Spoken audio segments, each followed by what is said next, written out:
زندگیم خیلی وزنی سخت بود. میخواستم برای بهبودی زندگیم برای خودم کار کنم.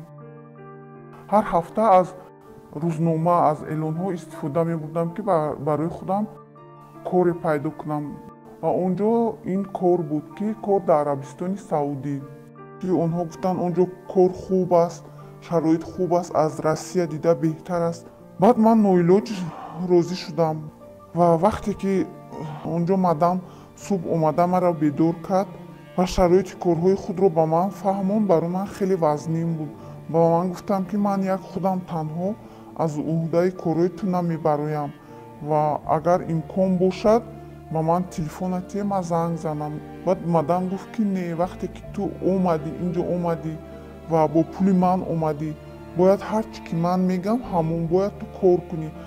وقتی که من کار میکردم خیلی مشکل بود، گرم بود و هرچی که مدام میگفت همون رو میکردم و همین طور من 6 ماه کار میکردم. از زندان هم بدتر بود، از غلامی هم بدتر بود، از همه چی بدتر بود، برایم خیلی سخت بود. بعد از همین وقت لط و کوب کردن شروع کرد، میزد کار کن.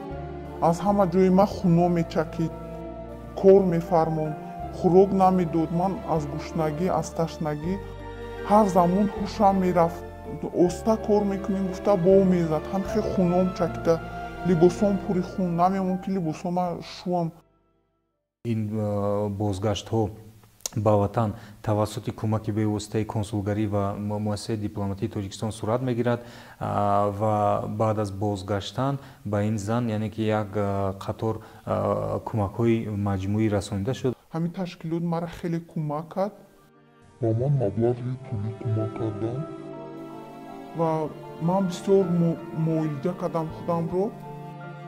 контракт бастагии ҳамо адвокат қатӣ суд рафтиста бояд ҷарима бисупурам. маблағҳое ки ман сарф кардам, худам муолиҷа кардам.